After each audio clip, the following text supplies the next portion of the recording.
welcome to the Museum Roadshow. Today we're up at the north end of Washington Avenue where Ike Thomas had the grocery store right there by the Washington School where many of the kids used to run across the street to get their penny candy.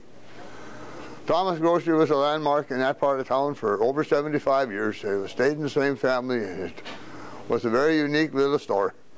And Ike's got a good story in his memory folder of how you used to open the door of the little corner grocery store and the screen door would slam behind you and the bell would jingle, and that was the typical hometown grocery store.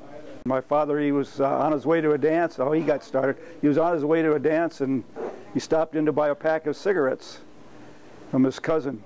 And the $50 she wanted for the stores, for the inventory and all, so he never got to the dance. He stayed there and took care of his grocery store, and he was tied down for many, many years after that with sole proprietor, and he did get married shortly after, a few months later, so my mother helped him a lot in the store.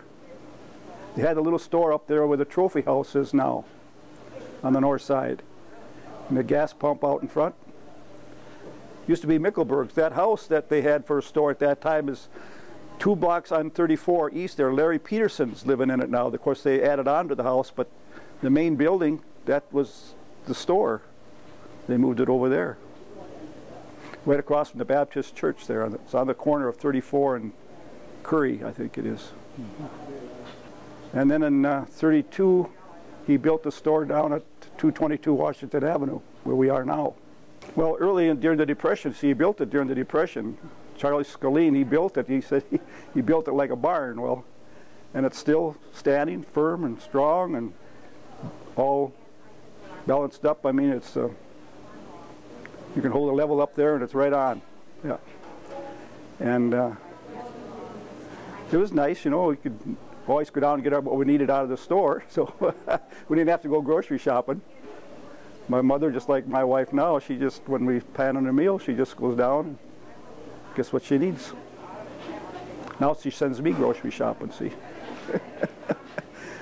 Well, we were raised right there. You see, my mother, the store part was in the front, and then right in the back room, that was our kitchen, living room, and dining room, all right behind the store part.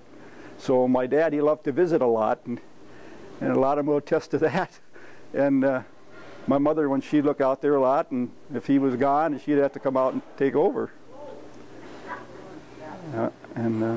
I get a kick out of some of the salesmen. They said he'd follow them right out to the truck and put his foot on the truck so they couldn't pull away. Put on the first step, you know. Yeah. He put in 31 years there, raised a family of 5. I have 2 brothers and 2 sisters. Of course, we all had our little turn in the store, but I was the main helper when I was in high school. And when he retired in '63, I was working for National Biscuit Company, and I resigned my job there and took over the store. I figured if he raised his family, I could raise mine there. And it was good to us all. The people were real good to us, and so we're really thankful. You know, we had a good supply, a good line of groceries. We had everything that you could use, everything you really needed. And I remember back in the early days, you know, when farmers used to come in with their eggs and stuff and trade for groceries. And berries and things like that they picked, you know, and of course the eggs, my dad would cannel them and put them on the shelf.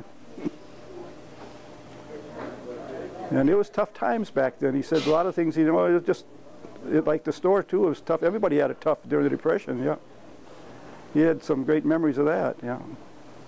Well, penny candy, the children liked the penny candy because we supplied a good supply of it there, but well, toward the end now it was mostly those Fruities, 1-cent Fruities. You can still buy them in the store over there at Central Market, but all different kinds. I took every kind of penny candy the jobber had, I stocked.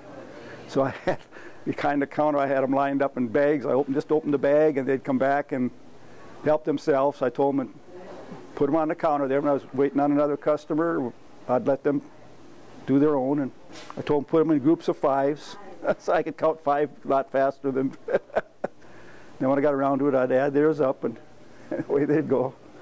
But I had everything, and it was like that, small candies for the children, you know. And did a big business there. Of course, the school was right across the road, Washington School.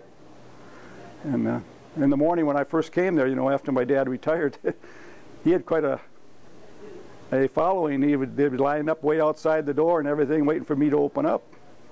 And then they'd come in and they'd go way around the counters and stuff, you know, a small store. So sometimes I never got them waited on before the bell rang and had to leave. Yeah. After the war, World War II, there was 22 small neighborhood stores in Detroit Lakes, counting the larger ones, but they're nothing as large as they have now, of course. The Red Owl and Hart's and Norby's, Blandings, and I have a list of them there. And of course, everybody come back, a lot of the veterans come back, and they started these little stores right in their living rooms, you know, in the neighborhoods. That's what they call neighborhood stores. Yeah, but we had a good location right on Washington Avenue, and well, at one time, 59 and 34 came right down Washington Avenue. And that was real good for business, too. And then they made the Roosevelt Avenue, the crossing there, and then they put the overpass on 59, and that took a little business away. People didn't have to come by the store, they didn't go home, go north. Of course, the big stores got bigger, and what really hurt the store is when they used to close at 6 o'clock, the stores uptown. And closed on Sundays. And when they started opening later than 6, we used to stay open till 9, from 8 till 9, sometimes later. And then when they started opening up later too, well, that took a lot of the business away, see. And then they started opening on Sundays. Well, that was one of our best days, Sunday forenoons, and so that spoiled it too, yeah. So then I started closing on Sunday. I said, well, that's the Lord's Day. I'll need a day off too, so we'll close all day then, which we did. And it was good. At 62, I did retire then.